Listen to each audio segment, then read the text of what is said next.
You are listening to Brand Me, Alex Merced, with me, Alex Merced. On this show, we'll be talking about the ins and outs of branding and how to empower yourself by defining yourself. We'll talk about the tools, the methods, the strategies, so that way you can take a brand to achieve your goals in your personal life, your professional life, in all of your life. If you need help implementing these ideas and using these tools to achieve your goals, contact Alex Merced to be your branding coach by heading over to mercedbranding.com. If you've been enjoying this content by Merced Branding, head over to mercedbranding.com and check out the offers page, where you'll just find great offers from some of our sponsors, such as Amazon's Audible, Bluehost, and NordVPN. Check out mercedbranding.com.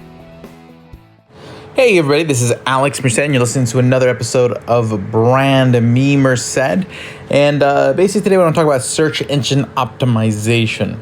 Okay, so basically, we've discussed a lot about sort of developing the brand and trying to communicate the brand, but now I want to start branching into sort of other elements of marketing that are going to be quite kind of important in your success. And one of those is search engine optimization. Okay, and sort of how does search engine optimization work? What are the things you're looking for? Because 10 years ago, search engine optimization was all about keywords. Okay, so basically what happens, you'd program a website, there was these things called meta tags, and basically you would be able to stuff the meta tags with all these words that kind of told search engines, this is what my website's about. Search engines have gotten a lot smarter, so meta tags for the most part don't really matter anymore. What does matter is creating stuff that people actually use, content that actually wants.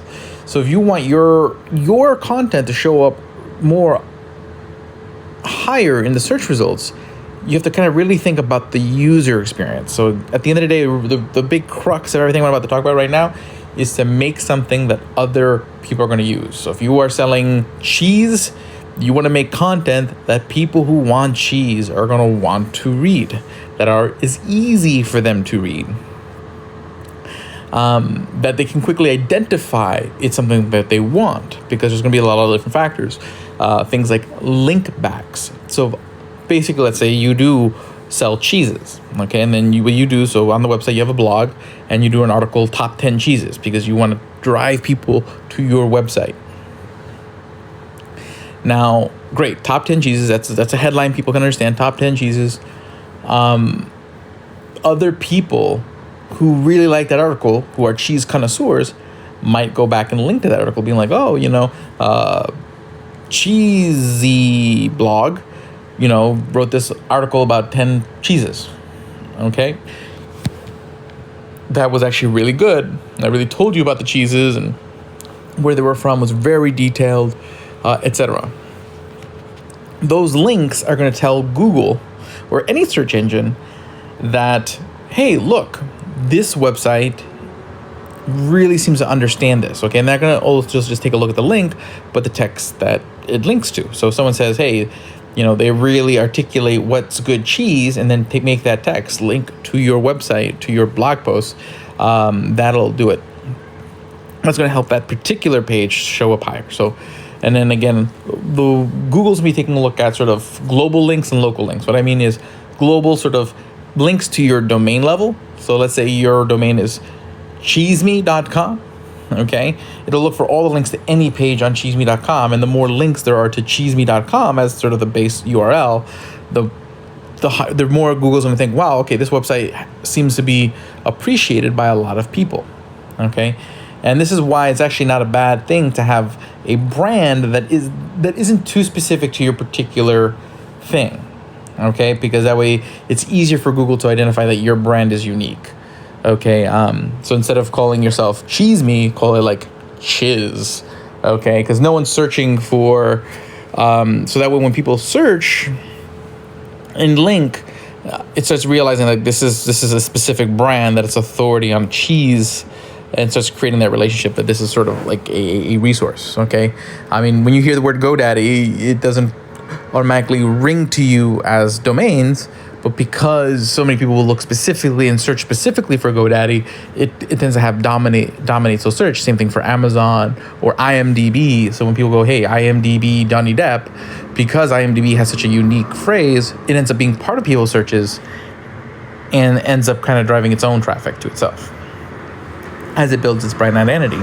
So having sort of a unique brand name is pretty useful. Because when people, again, in that example, Google will notice that, hey, people keep looking for IMDb every time they look for actors, and just kind of build that association over time. But then there's all the individual page links, where just are links to a specific page answering a specific question. And so Google's constantly taking a look at all of that. But not only is Google looking at who's linking to your website, but they're also taking a look at, if they show you in their search results, do people actually stay on your website? So that means not only do you want to show up in search results, but when you show up in search results, you want to be clicked on, and you do not want them to click back. If they hit the back button when they're looking at your page because your page didn't give them something that they found useful, or wasn't clear to them that it was useful, then what's going to happen is that it tells Google, it's like, well, okay, I guess this wasn't a good result because they didn't stay there.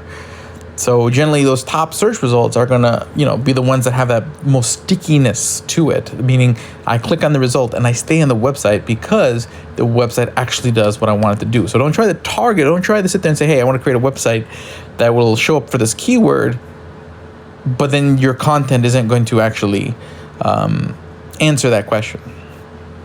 And then, of course, the amount of content it is. If it's just a small couple paragraphs, that's going to affect it. Google's going to weigh heavier, more content, more relevant content. And the way it measures that is by taking a look at the terms and the sentences. And it will pick up on how many times you use your particular keyword. So if your particular keyword is cheese and every other word is cheese, Google will penalize you for it. If you only use cheese once, Google will penalize you for it. So you gotta be careful. The bottom line is just, it's gotta be natural. If it looks like you're trying too hard to get up the Google ranks artificially, you won't. So really what you need to be focusing on is, one, creating good content that people are going to care about, having a website layout that is easy for people to kind of find what they're looking for, and so that way they're less likely to go back, and building relationships and making sure that people who care about what you're doing, who have websites related to what you're doing, link back to your website. So, sitting there, if there's people that if you sell cheeses and there's people that review cheeses, making sure they review your cheese and link back to your website when they talk about your cheese, you're going to start building those link backs. They're going to really help your website show up in the search results at a higher place. So these are the things you're going to want to think about when it comes to search engine results. Although search engines isn't the only way people will find traffic. There's going to be, and we'll talk about this in a lot of the other ways you can kind of pull in people to kind of discover your brand. So that's going to sort of be what we'll be talking about over the next several episodes, brand discovery. So one way is through search, but we're also going to talk about social media, which we've talked about in the past, but now we're going to talk about it again, talk about podcasting, talk about all these things, but more from a brand discovery point of view, not just a branding sort of like, how do I establish my brand and how do I communicate my brand on this platform, but how do I use it as a method of discovery and allow people to discover my brand on this platform. Because nowadays, a lot of people discover their brands not necessarily through just Google searches, but either through ads. So ads are going to be important, through social media, and through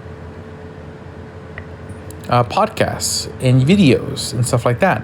So those are all things you're going to want to approach. So my name is Alex Merced. You're listening to Brand Me, Alex Merced. You have a great day. I'll see you guys in the next episode. Thank you for listening to Brand Me, Alex Merced on iTunes, Google Play, and Stitcher, and wherever you listen to your podcasts. Make sure to like Alex Merced on Facebook, on Twitter, and head over to mercedbranding.com to find us on social media and find other useful advice and resources in marketing and achieving your goals.